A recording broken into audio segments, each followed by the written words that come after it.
নমস্কাৰ বন্ধুসকল, খান ই ৰিক্সালৈ মই আপোনালোকক স্বাগতম জনাইছোঁ। এই ভিডিঅ'ৰ যোগেদি মই আপোনালোকক দেখুৱাম ই ৰিক্সাৰ মটৰ আৰু কণ্ট্ৰলাৰ আমি চাৰ্জাৰৰ সহায়ত কেনেকৈ আমি টেষ্ট কৰিব পাৰোঁ সেই বিষয়ে আপোনালোকক বিস্তাৰিতভাৱে দেখুৱাবলৈ যত্ন কৰিম। ভিডিঅ'টো স্কিপ নকৰি সকলোকে চাই থাকিব। ব্লগ এতিয়া আমি ভিডিঅ'টো আৰম্ভ কৰোঁ।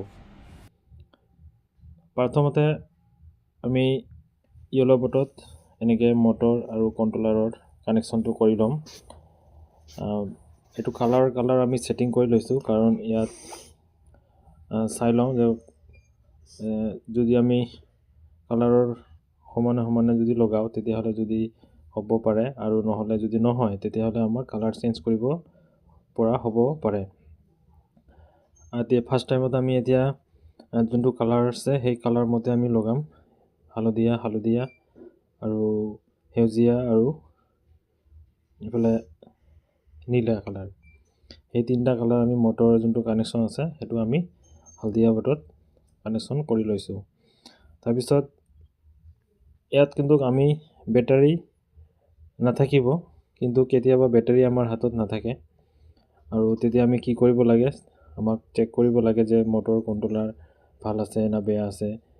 সেইটো আমি চেক কৰিব হ'লে এতিয়া আমি ই ৰিক্সা যি 48 ভল্টৰ চাৰ্জাৰ আছে সেই চাৰ্জাৰৰ জৰিয়তে আমি চেক কৰিব পাৰি। আৰু এইটো হৈছে আপোনাৰ চেঞ্চাৰৰ কেপ। এনেকৈ কানেকশ্যনবিলাক আমি শ্বৰ্টকাট কানেকশ্যন কৰিম, যিখিনি আমাৰ লাগতিয়াল আছে সেইখিনি আমি কৰিম। এইটো দেখিব পাৰিছে 48 ভল্টৰ চাৰ্জাৰ। সেই চাৰ্জাৰৰ আমি এটা চকেট লগাইছোঁ। চকেট লগাই তাৰপিছত দুটা তাৰ লগাই দিছোঁ যাতে অলপ দীঘল হয়। আৰু এতিয়া ইয়াত প্লাছ মাইনাছ এইটো আপোনালোকে চাই ল'ব। প্লাছ মাইনাছ কণ্ট্ৰলাৰত আমি এনেকৈ লগাই দিম। লগাই দিয়াৰ পিছত আৰু 48 ভল্টৰ যি চাৰ্জাৰ আছে সেই চাৰ্জাৰ আমি AC যোনটো কাৰেণ্ট আছে সেই AC কাৰেণ্টত দি কেনে আমি এইটো চেক কৰি চাম যে আমাৰ মটৰ কণ্ট্ৰলাৰ সঠিকভাৱে কৰিছেনে নাই। আৰু ইয়াত চেক কৰাৰ পিছত আমি গাড়ীত যেতিয়া লগাম ই ৰিক্সাত তেতিয়া আমাৰ সহজ হয়। কেতিয়াবা অলপ বহুত মেজৰ প্ৰব্লেম আহে, মিলাবলৈ বহুত টান হয়। আমি যদি ইয়াত চেক কৰি লওঁ তেতিয়াহ'লে আমাৰ বহুত সহজ হৈ যাব। আৰু আমি এতিয়া AC কাৰেণ্টটো আমি দি দিলোঁ। এইটো AC কাৰেণ্ট দিয়াৰ পিছত এতিয়া চাব যে লাইটকেইটা জ্বলিছে, চাৰ্জাৰ লাইট জ্বলিছে।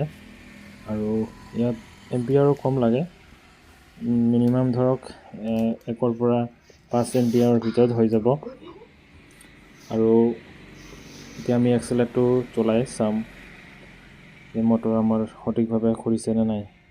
ইয়াত দেখিব পাৰিছে বহুত ধুনীয়াকৈ মটৰ কৰিছে, আৰু আমাৰ টেষ্টখিনি ভালভাৱে হৈছে। আৰু আপোনালোকে যদি এনেকৈ টেষ্ট কৰিব বিচাৰে বা চেক কৰিব বিচাৰে ধুনীয়াকৈ কৰিব পাৰিব, কোনো অসুবিধাৰ নহয়।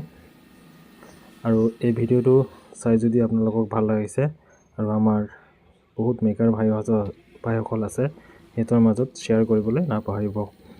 আৰু মোৰ এই ভিডিঅ'টো যদি আপোনালোকে সম্পূৰ্ণভাৱে চাইছে তেতিয়াহ'লে হয়তো আপোনালোকে গোটেইখিনি বুজিব পাৰিব, আৰু যদি স্কিপ কৰি চায় তেতিয়াহ'লে বুজি নাপাব। আৰু মোৰ কিছুদিনৰ পৰা ভিডিঅ' দিয়া নহৈছিলে, কাৰণ মোৰ এটা প্ৰব্লেম চলি আছে, তাৰ কাৰণে মই ভিডিঅ' দিব পৰা নাই। এতিয়া আপোনালোকে ৰেগুলাৰ ভিডিঅ' পাই থাকিব। আৰু এই এক্সেলেটাৰ মাৰি চাইছোঁ, বহুত ধুনীয়াকৈ কৰিছে।